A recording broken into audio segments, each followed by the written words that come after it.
I need to update you guys in what's wrong with me. I know isn't it weird? Physically, I look better by dark circles under my eyes. I did not eat as much as people think. I had half a ramen with an egg, and I did not eat the whole egg. I threw it out, the half ramen and whatever egg was left. But I do look significantly better. My jaw is what is killing me. So I'm gonna try and square my shoulders. I'm gonna put the camera as centered and flat to the surface as possible. And I have my Ring camera behind me, and I have been videotaped, so I hope you understand that I have not been using hard drugs, and I have not for years. I have exposed myself to something, as I have said, not to dibble and dabble, but in order for me to follow through with an obligation beyond ethical acceptance, I have done so, and I live the consequence, which is unacceptable, as other people openly use and otherwise and pretend to be me, while I am sitting here in strife trying to do for the human population, it seems, and I am not wrong, clearly. So I'm urinating normal, and my bowels are now leveled out. So my organ function, rather. I'm trying to. It's not scripted, and I'm not going to script this. I'm having candid. That sounds so odd. I'm having open conversations with you because I hope this takes place everywhere, and I think beyond the normal standard in what I'm accomplishing and attempting to accomplish, this can be achieved. Not with just me, but many others, and that's pretty much who is there for you sometimes that you don't know.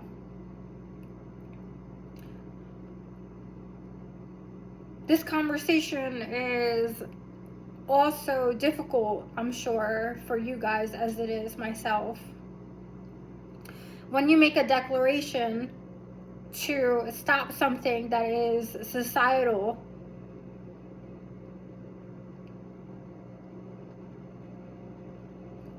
to shame otherwise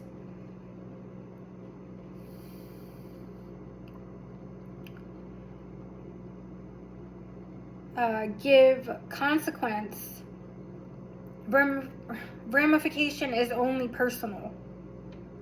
And where that is taken upon yourself, that is acting as God, and that is unacceptable. That is divine law, which in our society is null due to standard and evolution. Ultimately, evolution first, and standard that comes second.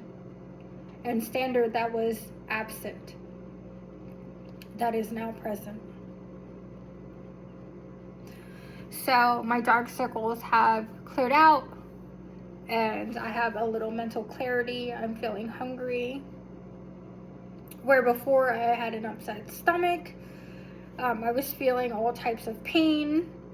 It was coming from the top area of my my teeth, my jaw. You know, dentists have the proper terminology. Good for you. Good. I can read a book and I can place it there, but if the book is wrong, you are in big trouble. Because if you say wrong to me, I took Latin. So they were like, okay, proceed. So my jaw is killing me.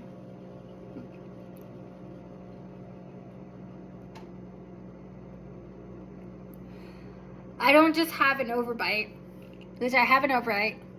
This is my normal overbite. I can stick my whole finger behind my teeth. This tooth is fake. It's a root canal, crown. This one. Because I was chasing a kid in trying to learn how to interact with my own child, as I am detached not from her but affection, and if I give her that affection and I am dismissed, I don't know how to cope. So that is, I guess, postpartum in some way, but in a lot of ways it's due to outside factors that I cannot change.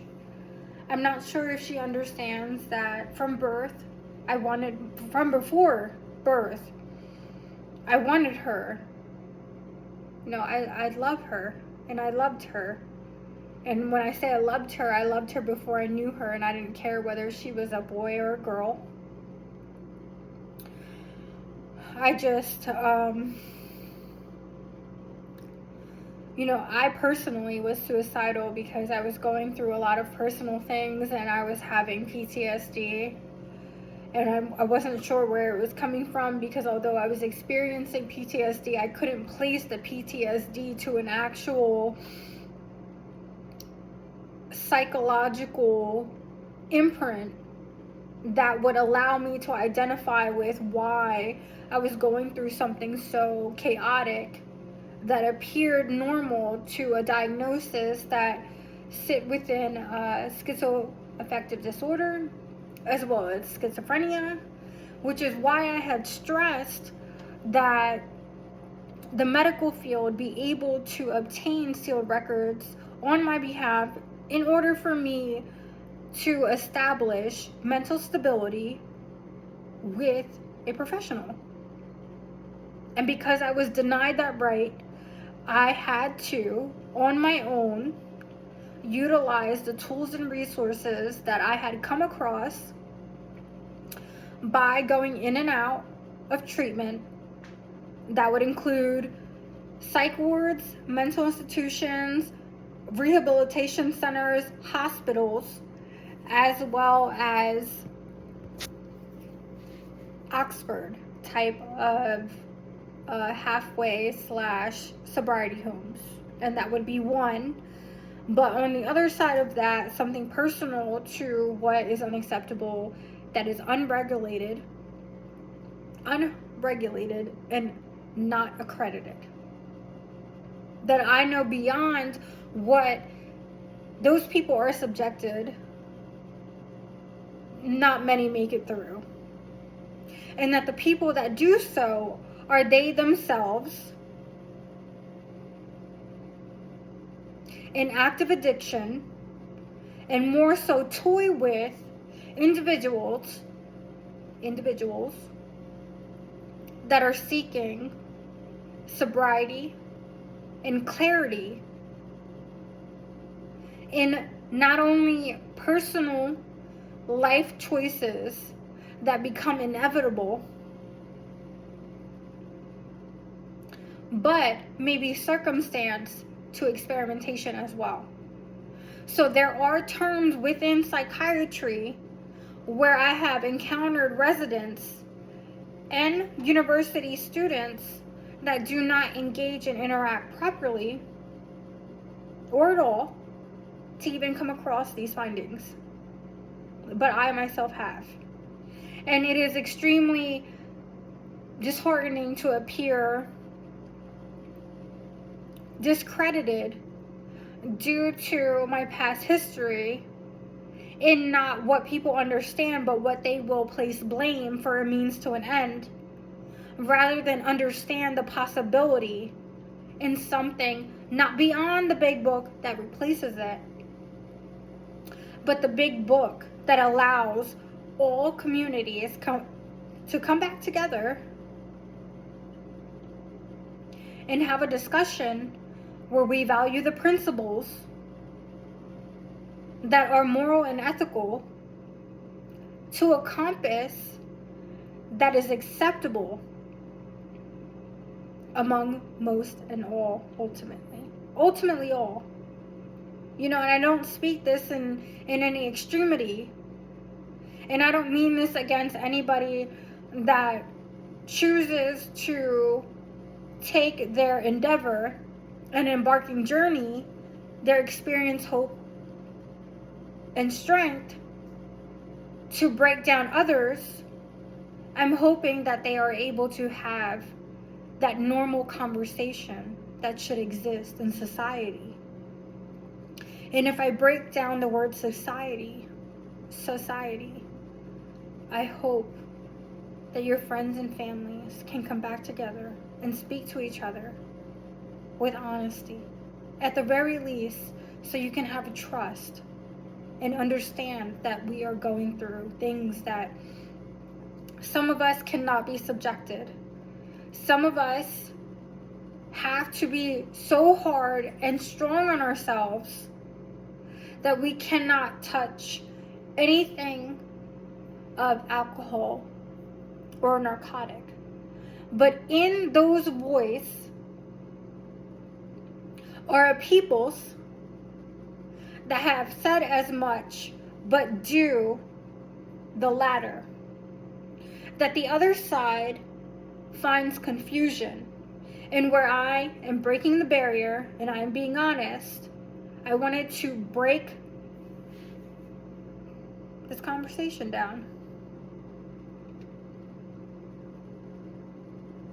My jaw is fractured. I'm not sure to imaging if I'm looking at it.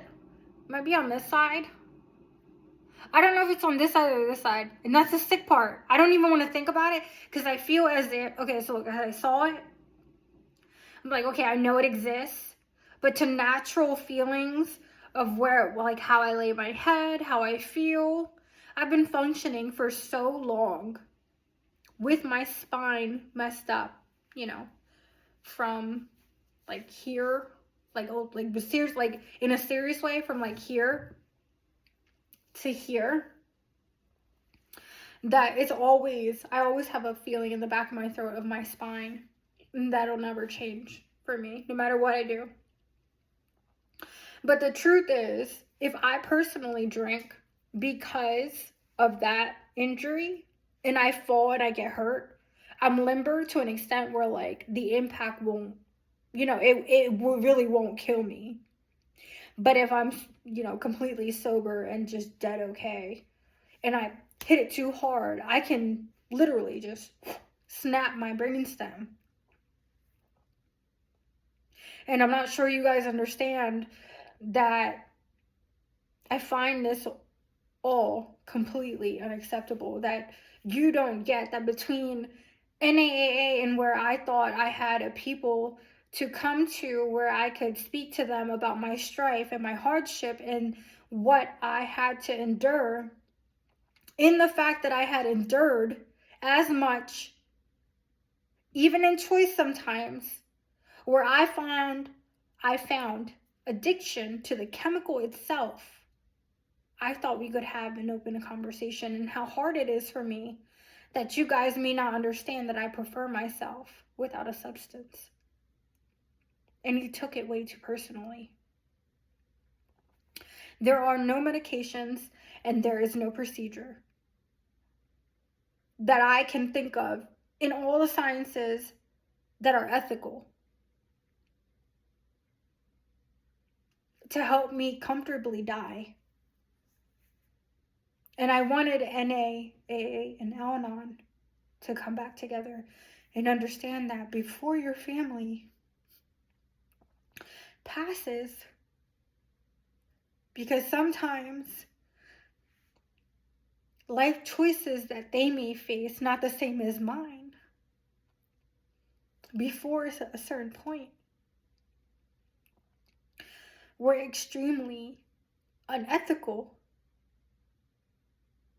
Right? What's going on now is unethical. I did not do that to you guys, and I would never, and this is why. Because I'm scared for you. And I'm scared for your families. And my heart pains because you did not know me. But others did.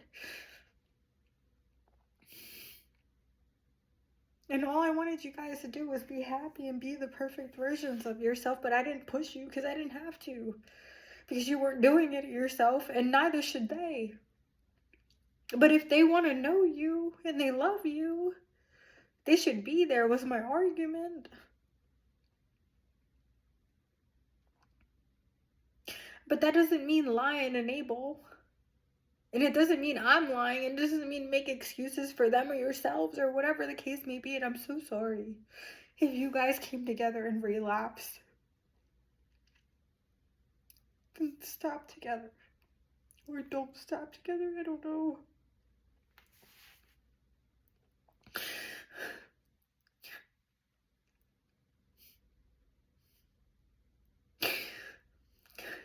I didn't do this to you, I promise. I really promise. Because I find so much mental clarity in who I am without a drug that everybody that knows me knows it. And this is really messed up.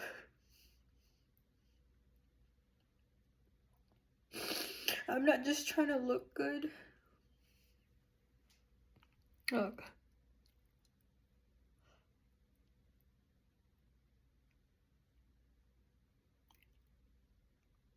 I can't even.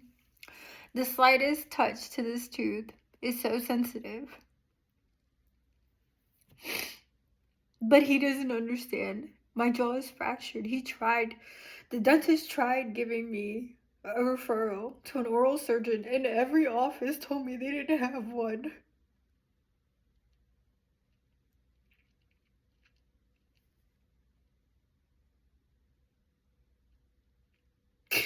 I'm so happy that you made me look decent again.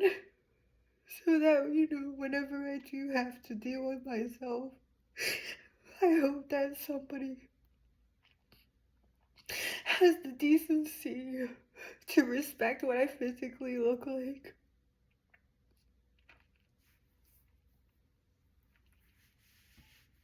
Because I'm not sure that anybody gets that at one point in time, no matter what they thought,